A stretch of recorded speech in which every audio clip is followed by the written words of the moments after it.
Assalamualaikum warahmatullahi wabarakatuh. Hamdan wa syukran lillah. Wassalatu wassalamu ala rasulillah. La haula wa la quwata illa billah. Amma ba'du. Sahabat-sahabatku semuanya yang insya Allah dirahmati oleh Allah. Pada hari ini saya akan membahas sebuah persoalan, sebuah problematika, sebuah pertanyaan juga dari banyak teman-teman yang bertanya. Bagaimanakah hukum melaksanakan sholat di dalam kereta saat berkendara atau saat kereta ini melaju? Artinya, hukumnya apakah sah semacam itu ataukah tidak sholat di dalam kereta saat perjalanan? Kita tahu teman-teman bahwa berkendara atau transportasi melalui jalur kereta ini tidak semudah dengan transportasi yang lain, terutama dengan mobil pribadi misalkan, yang dengan sangat mudahnya akan menepi mencari musola ataupun masjid jika memang waktu sholat telah datang, sehingga mereka para penumpang dengan leluasa untuk melaksanakan sholat. Tetapi di kereta kita tahu semua, kita semuanya mengerti bahwa waktu untuk menunaikan sholat di luar kereta ini sangat terbatas. Kesempatannya hanya mungkin kalau kereta itu berhenti di stasiun.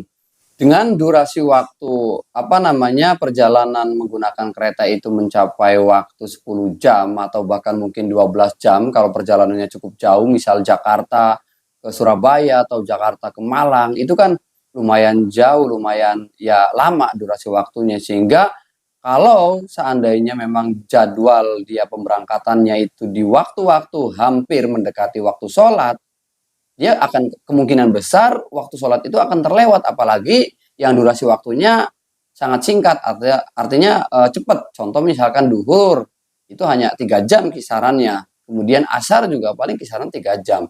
Kalau dia naik kereta misalkan sekitar jam 11 siang lah ya, berarti mendekati waktu duhur, sedangkan perjalanannya jauh, otomatis dia akan bisa melewati waktu duhur dengan secara sia-sia, artinya dia tidak melakukan sholat di waktu tersebut, karena memang mungkin jadwal sampainya itu bisa melebihi maghrib atau melebihi isya bahkan, sehingga ada waktu duhur dan waktu asar yang mungkin tertinggal atau tidak bisa dia lakukan sholat sebagaimana mestinya.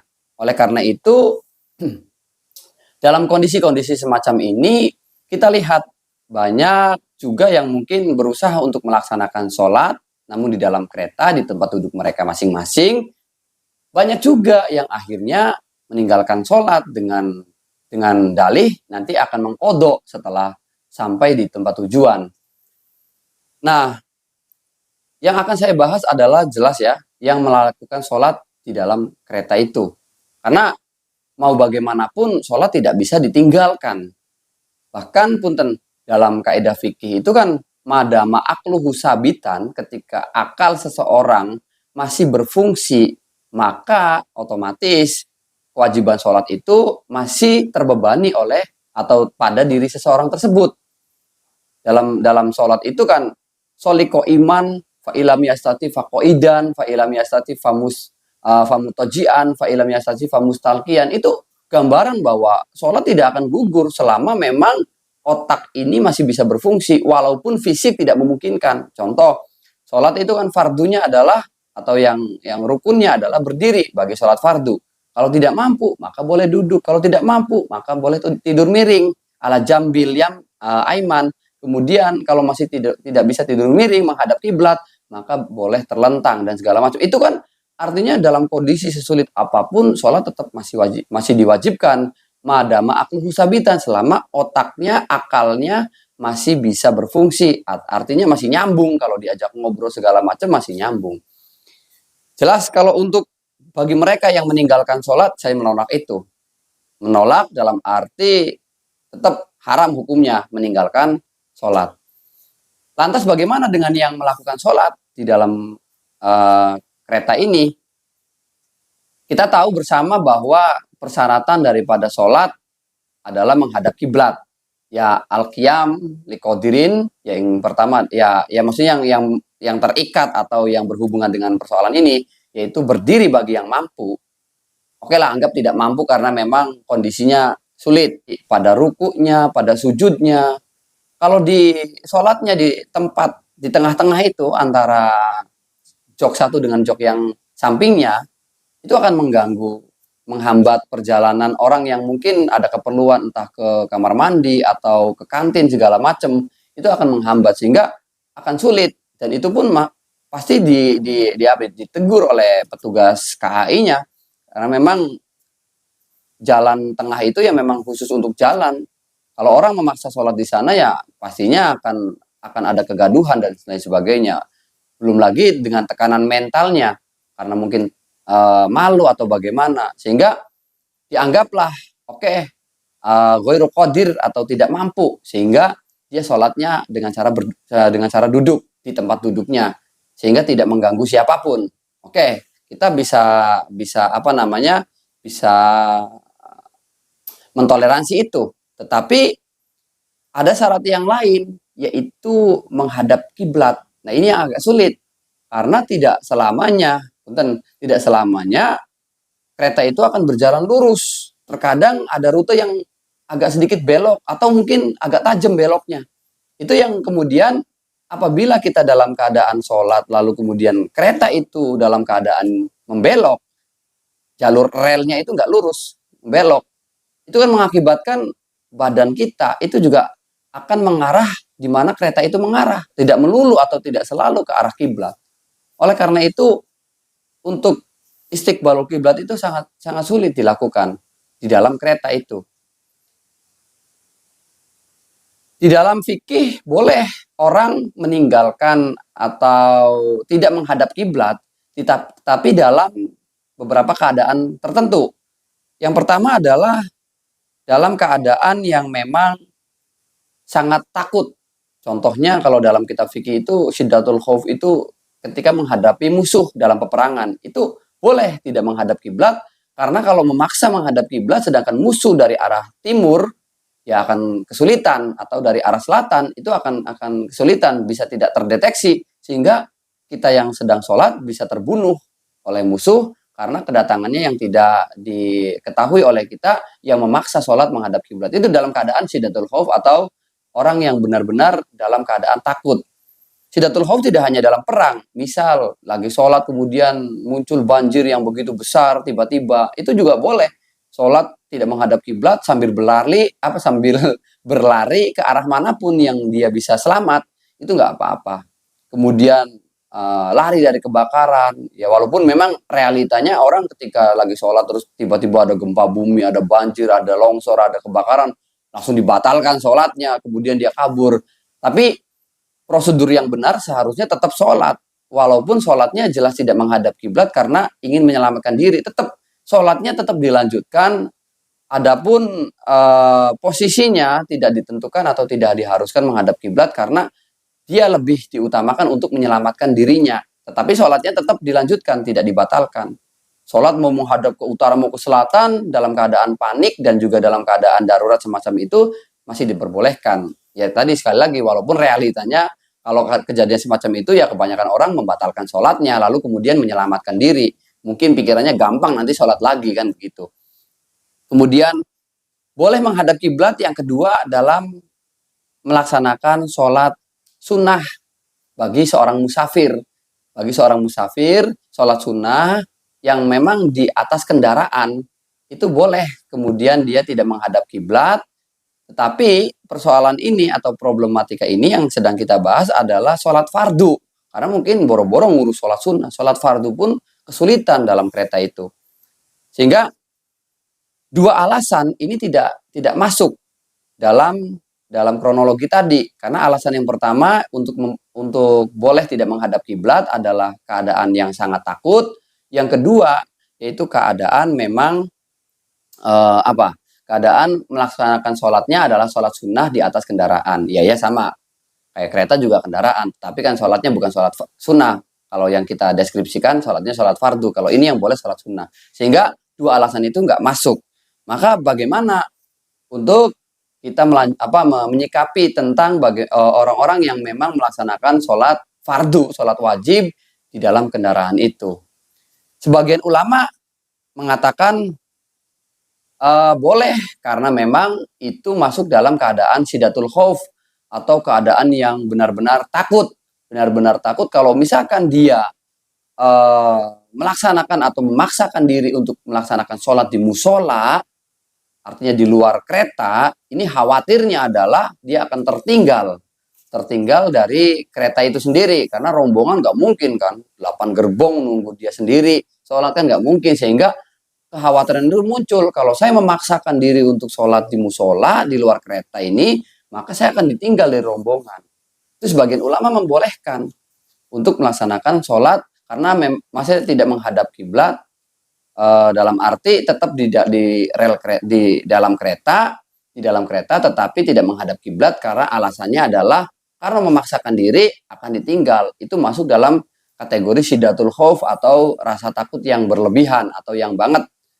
Tetapi banyak juga yang menentang tentang pendapat ini, karena sidatul khauf itu urusannya dengan nyawa, sedangkan transportasi misalkan dia ditinggalkan dari kereta, bisa ada alternatif lain, bisa naik bus, bisa naik ya transportasi yang lain masih memungkinkan. Artinya tidak sampai berhubungan dengan nyawa. Kalau yang tadi dibolehkan seperti yang saya contohkan, menyelamatkan diri dari banjir, menyelamatkan diri dari kebakaran, menyelamatkan diri dari musuh, sehingga memperbolehkan dia untuk melaksanakan sholat tidak menghadap kiblat karena urusannya dengan nyawa. Tetapi kalau yang di persoalan ini yaitu khawatir ditinggal kereta, ini sebenarnya tidak ada urusannya dengan nyawa, sehingga orang masih bisa menggunakan alternatif transportasi yang lain selain kereta itu. Sehingga ini yang menjadi pertentangan, apakah masuk dalam kategori sidatul khauf ataukah tidak. Sebagian ulama mengatakan iya itu masuk, sebagian ulama lain nggak bisa, itu urusannya bukan nyawa soalnya, hanya kenyamanan saja. Enak naik kereta itu enak, nggak usah pusing, apalagi calo segala macem. Ya kalau di terminal tuh mungkin banyak calo, tapi kalau di stasiun kan aman, lebih aman. Kemudian apalagi di kereta lebih minim juga tindak kriminalnya dan lain sebagainya, copet juga segala macam lebih minim, sehingga lebih ke arah nyaman, bukan persoalan darurat nyawa akan berbahaya pada nyawanya atau tidak, begitu kira-kira. Hingga dua alasan yang tadi untuk bisa meninggalkan arah kiblat ini tidak masuk dalam kategori orang yang sholat di dalam kereta api. Lalu bagaimana fikih? Nah ini saya biasa kalau deskripsi terlalu panjang ya, karena memang supaya jelas juga problematikanya, permasalahannya, kronologinya, deskripsinya, biar nanti jawabnya juga tidak salah. Saya akan menanggapi ini sesuai dengan yang saya pahami. Saya temukan referensinya ada di dalam kitab Al-Majmu' Syarah Muhadzab juz 3 Shahifah 223. Ya, keterangannya far'un qala ashabuna walau hadaratis sholatu al-maktubah wa hum sa'iruna wa khofa lau nazala liyusolliyaha alal ardi ilal qiblah ingkito an rof kotihi au khofa ala nafsihi au malihi lam yajuz tarkus sholati wa ikhrojuha an waktiha bal yusolliha ala dabah lihurmatil wakti. Begitu kira-kira saya terangkan. Menurut pendapat ashabuna itu ya artinya orang-orang atau ulama-ulama yang bermadhab Syafi'i, santri-santrinya Imam Syafi'i, beliau mengatakan walau hadaratis sholatu al maktubatu, kalau saja tibalah waktu sholat maktubah, sholat fardu, sholat wajib 5 waktu itu, wahum sa'iruna, sedangkan mereka semua atau kaum muslimin yang menjadi objek dalam pembahasan ini, sa'iruna, mereka dalam perjalanan, wa khofa lau nazala liyusolliyaha alal ardi ilal qiblah ingkito'an an rafqotihi, kalau seandainya ada salah satu dari mereka kemudian memaksakan turun dari rombongan, dari kereta ini memaksakan turun untuk melaksanakan sholat, dia khofa atau khawatir akan tertinggal dari rombongannya. Ya jelas rombongan yang lain pasti akan lanjut, dia akan tertinggal sendiri di sana. Dia khawatir begitu, au khofa ala nafsihi, atau dia khawatir terhadap dirinya di jalan yang mungkin di tempat yang mungkin dia tidak kenal, tidak ada teman, tidak ada sahabat, tidak ada saudara, tidak ada yang dia kenal sama sekali, tempat yang asing. Kemudian au malih, atau dia khawatir terhadap harta yang dia bawa. Kan nggak mungkin dia mau sholat terus tosnya segala macam, kardusnya dibawa turun semua. Kan nggak mungkin juga. Dia biarkan tasnya, dia biarkan kardus-kardusnya, barang-barangnya ditinggal di dalam kereta, tetapi dia khawatir kalau misalkan dia tertinggal dari rombongan itu, ya barang-barangnya akan ada yang mengambil. Karena memang ya pemiliknya nggak ada, kan begitu. Khawatir begitu, dia khawatir pada dirinya, dia khawatir pada hartanya. Maka yang begitu bagaimana? Tetap lam yajuz tarku sholati. Nggak bisa dia meninggalkan sholat begitu saja. Wa ikhrajuha an waqtiha. Sampai waktu sholat itu habis. Bal yusolliha ala dabah li hurmatil waqti. Maka boleh bagi dia untuk tetap melaksanakan sholat di dalam kereta itu. Boleh. Jawabannya boleh. Ya, boleh melaksanakan sholat di dalam kereta itu. Tapi hanya sebatas li hurmatil waqti. Karena menghormati, karena sudah masuknya waktu sholat. Tetapi poin pentingnya adalah karena memang sholat di dalam kereta itu kemungkinan besar yang akan ditinggalkan, persyaratannya adalah istiqbalul kiblat atau menghadap kiblat, karena tidak tidak selamanya kereta itu berjalan lurus saja. Misalkan dari barat ke timur, terus kan tidak akan ada rute-rute yang mungkin agak membelokkan, contoh ke selatan atau ke utara dan lain sebagainya, sehingga itu akan menyebabkan posisi badannya pun tidak terus melulu menghadap kiblat. Nah, ini yang kemudian celah akan adanya tidak sahnya sholatnya laki-laki tersebut atau seseorang tersebut. Nah, ini poin pentingnya ketika dia melaksanakan sholat di dalam kereta, maka dia harus bagaimana? Dia harus watajibu al-i'adah. Ketika dia sampai ke tempat tujuan, dia harus mengulang sholatnya. Nah, sholat yang di kereta bagaimana? Itu hanya sebatas lihurmatil wakti, menghormati waktu sholat yang sudah masuk, karena takut dosa, ya harus sholat. Tetapi kemudian untuk dikatakan sah, ya jauh. Kenapa? Karena ada beberapa mungkin persyaratan yang tidak terpenuhi, sehingga dia punya kewajiban untuk menunaikan sholat ulang atau menunaikan sholat kembali saat dia sudah sampai di tempat tujuannya. Artinya mengkodok sholat yang dia lakukan di dalam kereta. Dosa nggak begitu? Tidak dosa. Yang dosa justru ketika dia sudah dari awal ingin meninggalkan sholat, lalu dia langsung diniati kodok nanti ketika sudah sampai, itu yang dosa. Karena uzurnya tidak diterima atau tidak masuk dalam kategori uzur yang begitu itu. Sehingga tetap diwajibkan untuk melaksanakan sholat hanya sebatas lihurmatil wakti. Adapun ketika nanti dia sampai, maka dia masih terbebani kewajiban untuk melakukan i'adah sholatnya. Hanya sebatas untuk menggugurkan dosanya saja, agar tidak dosa, begitu kira-kira. Tapi kalau dari awal sudah diniati kodok, lalu kemudian ingin nanti sholatnya setelah sampai saja, ya itu sudah jelas dosa. Li'annahu uzrun nadirun, karena ini masuk dalam kategori uzur yang jarang terjadi. Artinya orang nggak setiap hari naik kereta, kan enggak.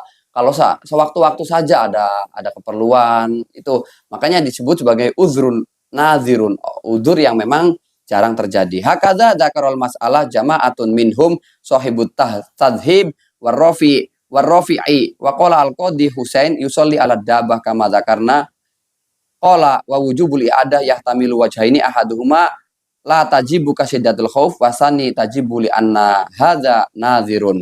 Ini adalah pendapat yang memang banyak dikatakan oleh para ulama, termasuk yang mengatakan ini adalah Shahibut Tahdzib, yaitu pengarang kitab Tahdzib, dan juga Imam Rafi'i, gurunya Imam An-Nawawi. Juga Al-Qadhi Husain,